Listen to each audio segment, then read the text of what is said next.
Λοιπόν, από τη Νέα Δημοκρατία ο κύριος Αθανασίου. Ο κύριος Τζαβάρ.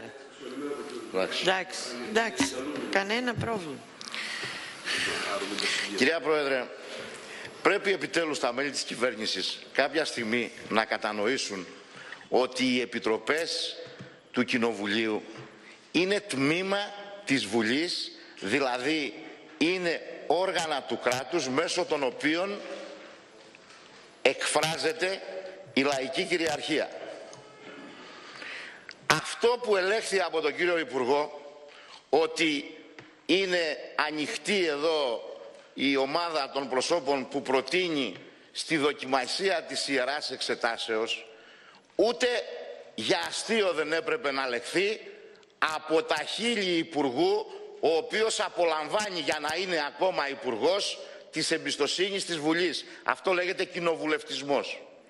Από τη στιγμή που η σχέση η κοινοβουλευτική καθορίζει την ύπαρξη και τη λειτουργία της κυβέρνησης, αυτά τα λόγια όταν εξτομίζονται από Υπουργό αποτελούν βαρεία προσβολή στο Κοινοβούλιο και στην ίδια τη δημοκρατία. Παρακαλώ να διαγραφεί από τα πρακτικά η λέξη αυτή και ο κύριος Υπουργός να ανακαλέσει.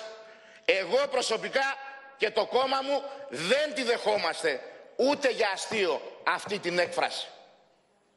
Και επ' αυτού, κυρία Πρόεδρε, θα επιμείνω. Κάτω από την οποιαδήποτε εύσχημη ίσως παρουσίαση χιούμορ δεν είναι δυνατόν να ανθέξει το κύρος του Κοινοβουλίου μια τέτοια προσβολή. Και τώρα έρχομαι στην ομάδα εδώ των ανθρώπων. Επ' αυτού θέλω και τη θέση σας, κυρία Πρόεδρε. Η Ιερά Εξέταση είναι γνωστό τι υπήρξε και τι είναι. Και είναι επίσης γνωστό ότι όταν μιλάμε για Ιερά Εξέταση αναφερόμαστε για την πιο σκοτεινή ιστορία, την πιο σκοτεινά μεσαιωνική περίοδο του πολιτισμού, στην οποία ο κάθε ένας αντιμετωπιζόταν όχι σαν πρόσωπο, αλλά σαν δαίμονας, σαν ο φορέας μιας άλλης άποψης που δεν ήταν ανεκτή από τα οποιαδήποτε καθεστώτα, είτε είχαν θρησκευτικό είτε είχαν πολιτικό χαρακτήρα. Στις δημοκρατίες λοιπόν αυτού του είδους οι αναφορές δεν ταιριάζουν. Και αυτό που γίνεται με μια τέτοια αναφορά είναι αυτός που λέει μια τέτοια έκφραση και την αναφέρει σε επιτροπή, και μάλιστα στην Επιτροπή της Βουλής που έχει το υψηλότερο κύρος, είναι να δείχνει την πολύ βαθιά υποτίμηση του δημοκρατικού πολιτεύματος. Εδώ, κύριοι, έρχεστε με βάση τον νόμο 3959, ο οποίος στο άρθρο 12, αν δεν απατώμε, ορίζει ότι ο πρόεδρος και ο αντιπρόεδρος της Επιτροπής Ανταγωνισμού εκλέγονται κατά αναλογία του άρθρου 101 α του Συντάγματος. Πρώτη ερώτηση, την οποία την απευθύνω στην υποψήφια αντιπρόεδρο, η οποία από ό,τι άκουσα είναι και πολύ καλή και εγκρατεστάτη από ό,τι είπε ο κύριος Υπουργός περί τα νομικά. Θα ήθελα λοιπόν τη νομική σας άποψη για ό,τι ακούσατε και ποια είναι η λύση που δίνετε εσείς εν ώψη του ερμηνευτικού προβλήματος που αναγνωρίστηκε και από την κυρία Πρόεδρο ότι υπάρχει. Δεύτερον, θα ήθελα να ήξερα ένας έκαστος εξ ημών, και θέλω να τοποθετηθείτε, πώς αντιμετωπίζετε την παρουσία σας και τη λειτουργία ο καθένας ως μέλος της Επιτροπής Ανταγωνισμού, ποια κατά την άποψή σας είναι σε αυτές τις κρίσιμες ώρες που διέρχεται ο τόπος η συμβολή της Επιτροπής Ανταγωνισμού για να θεραπεύσει παθογένειες που έχουν δημιουργηθεί στις οικονομικές σχέσεις στην Ελλάδα. Πώς μπορούν δηλαδή μέσα από μια συγκεκριμένη προοπτική και μέσα από μια συγκεκριμένη αξιοποίηση των δυνατοτήτων που προσφέρει ο νόμος, τα μέλη της Επιτροπής Ανταγωνισμού να βοηθήσουν στο ξεπέρασμα της κρίσης. Ποιο είναι το μέγιστο πρόβλημα κατά τη γνώμη του καθενός που αντιμετωπίζει σήμερα